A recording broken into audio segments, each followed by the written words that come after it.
መርጌታ ጽጌ ስጦታውና መርጌታ ሚስጥረ መዝገቡ በሕግ ቁጥጥር ስር ዋሉ። የኢትዮጵያ ኦርቶዶክስ ተዋሕዶ ቤተክርስቲያን በቅድስት ቤተክርስቲያን ላይ በወንጀል የሚያስጠይቅ ድርጊት ፈጽመዋል ያለቻቸውን ጽጌ ስጦታውና ሚስጥረ መዝገቡ የተባሉ ግለሰቦች ተጠርጥረው በሕግ ቁጥጥር ስር መዋላቸውን አሳወቀች።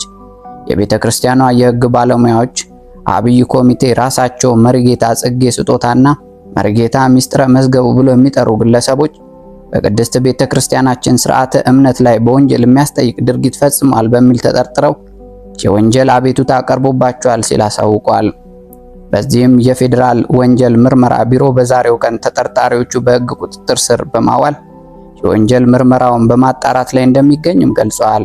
ከግለሰቦቹ በተጨማሪ እንዳልካቸው ዘነበ የተባለ ግለሰብ በተመሳሳይ ከዚህ ቀደም በቤተክርስቲያኗ ላይ ፈጽሞታል ተብሎ በተጠረጠረበት ስም ማጥፋት በቅርቡ በፖሊስ ቁጥጥር ስር ውሎ ቃሉን ሰጥቶ በዋስትና መለቀቁና በአቃቤ ሕግ በኩልም የወንጀል አቤቱታ ክስ ቀርቦበት በሂደት ላይ ይገኛል ሲል አሳውቋል።